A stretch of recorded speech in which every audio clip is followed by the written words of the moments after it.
Hello all, it's Ben here at Stafford Station Engage. Finally got it set up and running, Stafford South. So what I'll do is, I've got 4 trains running at the moment. I'll take you through from start to finish, well up to this stage. So as explained, it's the bridge going from there. So this actual layout actually goes from that section onwards. So I'll take you back to my previous self and go through the construction. Cheers. So these are the new boards. Just give you a view of them.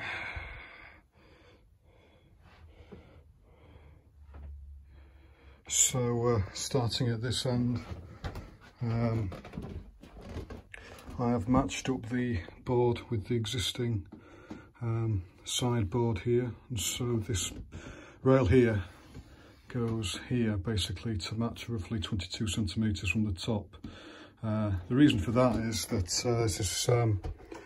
this new layout is extending from the south there onwards, and so if I want to have it as an exhibition, then basically this line here, these lines have to match up with the new board. So from there it's roughly about 22 centimetres. So basically on exhibition the new board would butt up to here. That's the idea there.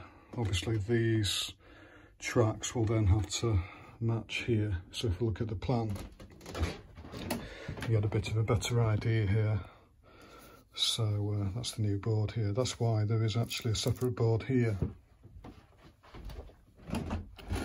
So basically, if it's an exhibition layout, this would be removed, and then this would butt up to the other layout on the other side.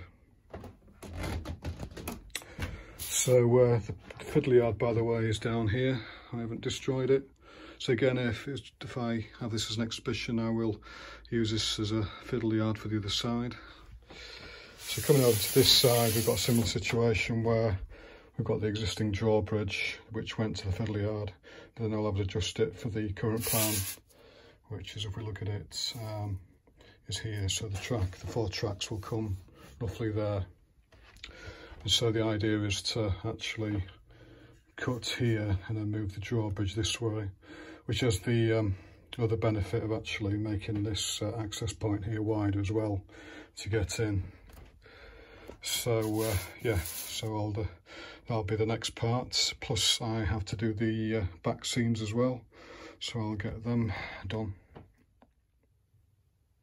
Right, I've got the back scenes done, so just give you a view of that. Just over the same length as the main layout, which is roughly about 12.8 centimetres. And I've also amended the drawbridge, so this is actually matching up now with the start point here. So the next stage to do is try and make sure I get this curve right from the plan. So the plan has this very gradual curve back to here. So what I've done is I've created a template using paper. Basically, eventually I'll cut this out so I can then, the cork then can be cut. So what I'm trying to do is just make sure I get this curve right. So just put an angle there. So basically up to here, it's got this curve coming in. So yeah, at this point, there's quite a lot of lines to this here. Another thing I want to do is just make my amendment to the plan is to make this slightly straighter at this point here,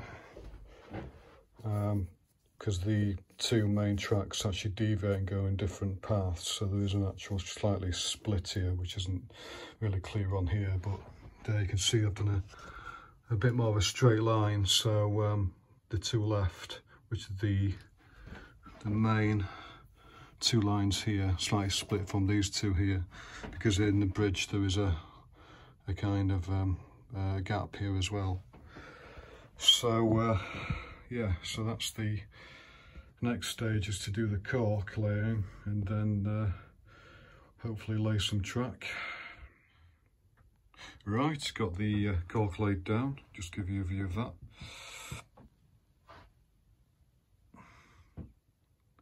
So just need to lay the track, so I just gonna paint it now, so just get on with that.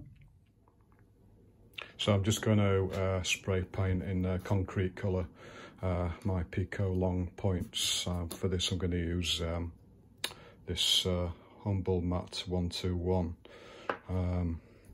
I've actually covered up the blade area as well, and I will hand paint the sleepers for that area. I don't want to get paint in the blade area. So I just finished spraying the points, so I decided to actually spray them all. So this is all the points. Yeah, hell of a lot of points. They're all the Pico Code 55 Electrofrog long ones, left and right. So I've sprayed that, and then I've touched up with the paint for this side here. I found though that I didn't spray thoroughly enough for the sides, so I then had to go with a brush and just get the vertical sides of the sleepers painted up. Yeah, I had to do quite a lot of retouching. So I'll just finish that probably at the end. I also decided to clean the tops of the rails as well at this stage, although I will have to do that again when I paint the side of the rails, which will be the next job. So I'll be using something like this, a brown paint, to do the rails there. Yeah. So painted up the rails. I started to use this colour instead of the colour I said in the previous segment, which is this Phoenix Precision Yellow Rust. This is what I used in the original Stafford for the for painting the rails, so I decided to use it again. So I'll give you a view of some of the points. I've been doing it sort of over the evenings because there's 27 points, quite a lot of rails to paint. So is that one. I'll give it a view of a couple of the other ones as well. So I've tried to be very careful on the blades, so I haven't actually painted the blades at all near there. If you can see, there's no paint on this bit at all here, so I try to avoid that area, and also any paint I managed to get in between these critical blade contact areas here I've cleaned with some thinner as well.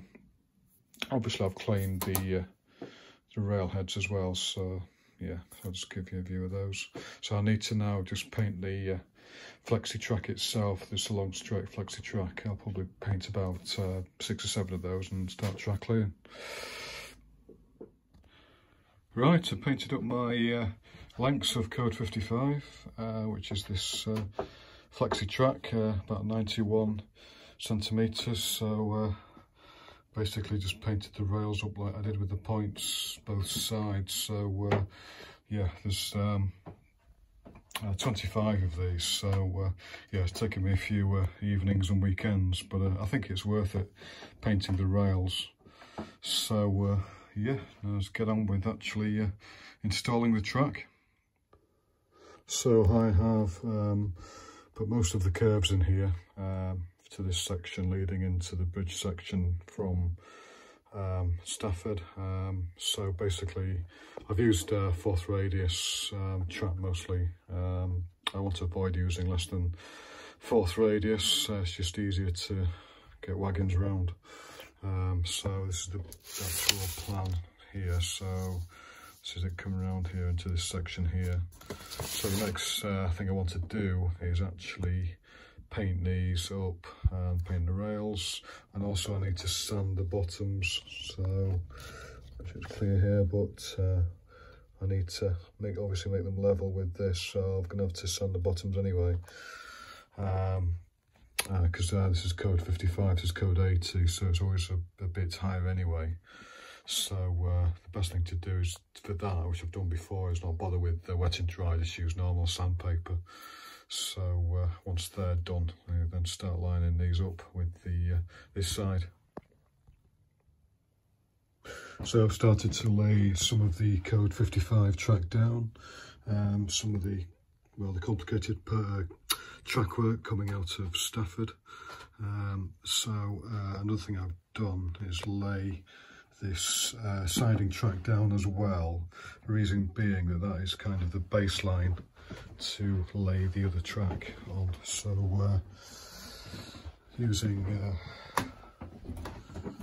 the venerable Pico track gauge tool, once I've got the baseline established, all the other track is just based off that. So if I just go to this view here, I'll just try to get this curving properly here. So basically, because it's such soft nickel, you can just use your thumb to just kind of nudge it in place a bit, just to get that nice, well, try and get that nice curve. I hope you can see there, mostly in the middle section. So now this is down, I can then start laying the other main tracks on this side, just using this tool here, just to gauge it out. So yeah, so I'll just get on with that. I'll just give you another view of the points up there.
Pin down the main 4 tracks on the this side of the layout, just an update on that.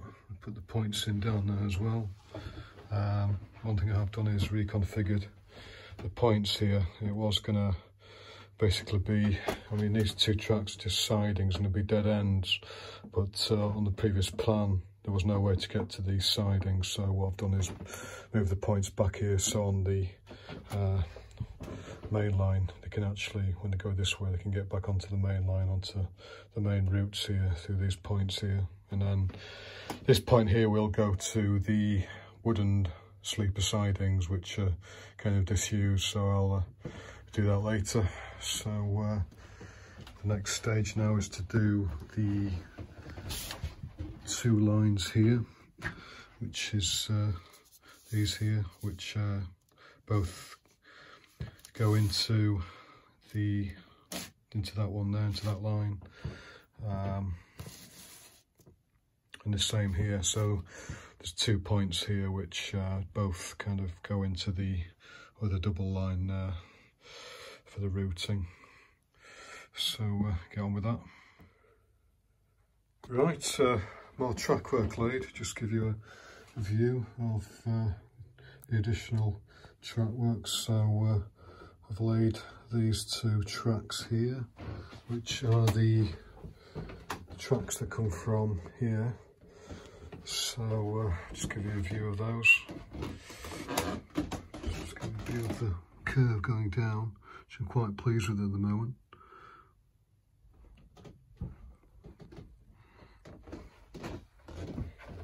Let's go down the other end.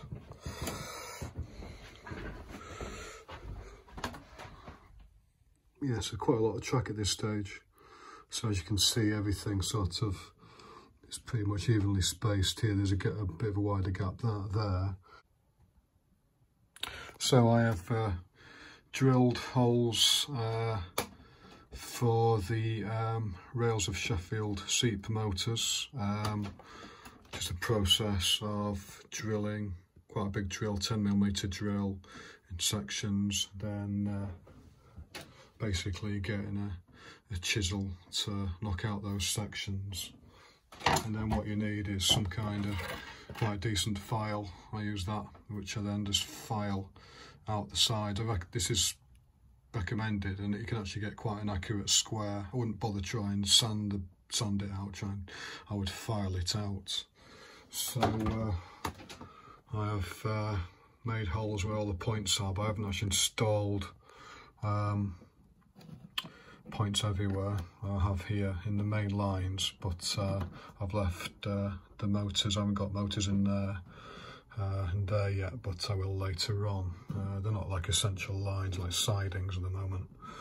So after I've actually installed the point motors, I've made these little plastic sort of caps, which I've then scored out of the cork, made like a shape there, and then I've just put that on top like that, and then I've made the shape of this here so it can go around. So once that's all installed, should be like that anyway. So at the moment, the next thing I'm doing is just getting to the final stages of fixing down. So I am gluing these sleepers onto the ends there, so we don't have any nasty gaps there. In code 55 you have to actually fill in the ends. So I've got some of these code 55, and also the points themselves, when you get them, they come with the little sleepers as well, which I'm cutting off to put on the ends. So for instance, there I've installed one already. So yeah, get on with that. Right, just an update on where I am. So I have installed all the point motors and put the covers on, so I'll just give you a view of that. Those all done.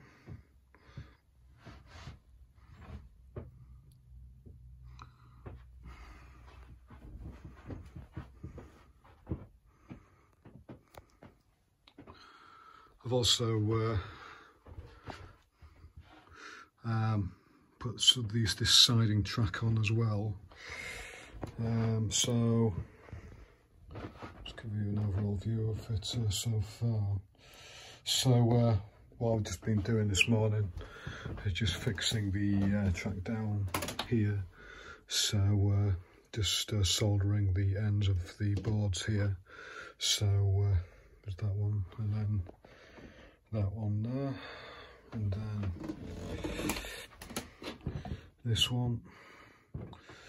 And so starting on this one now, so just using the method using screws. So got some of these screws here, little small screws, and then I'm just screwing those in, and then I like this method because then I can then actually use the screw to go up and down to actually get the level right, so they actually, you know, so I can actually make that higher or lower, that higher and lower, to actually get the level of the rail right, because my joinery is it's not perfect. Some of the actual joins of the wood is actually, there's a slight difference here. So maybe 1/2 mil, not much, but using the screw you can go up and down just to make sure you got the top of the rails done. So yeah, once that's done I can add some flux and I'll just solder the rail to the screws. So sort of similar to what I've done here. So yeah, I'll get on with that next. Track all fixed down, just give you a view overall.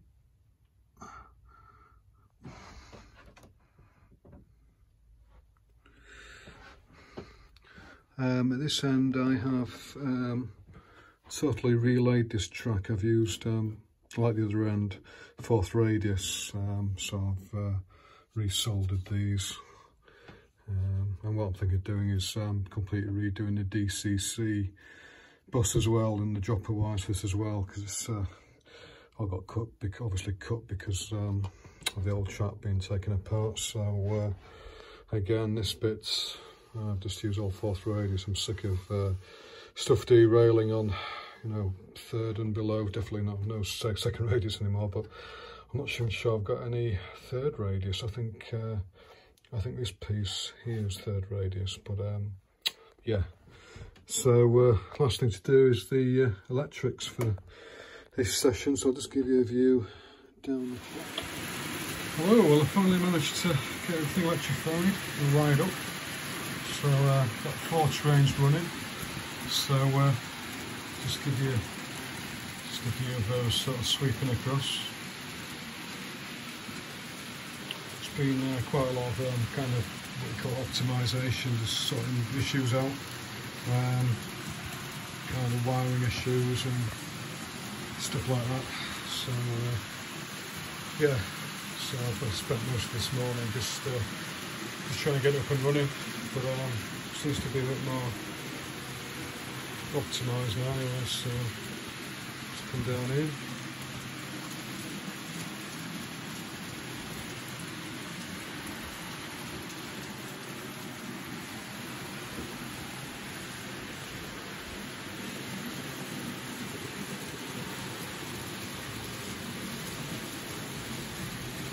So yeah, it's been what, I just started in at Christmas time, so what, 3 months. Certainly takes your time, just sort of just putting in the boards in, track work, electrics. So yeah, and yeah, quite a lot of work. Also installing the Tam Valley fog juicers as well. So what I'll do is just give you a few sweeping shots, and I'll see you in the next one. Hopefully I'll start on some building, so I might even start on the Wolverhampton Road Bridge there. Start on that maybe, or the huge Tesco's which the Tam Valley juicer is currently going to be underneath. So yeah, thanks for watching, and I'll see you on the next one.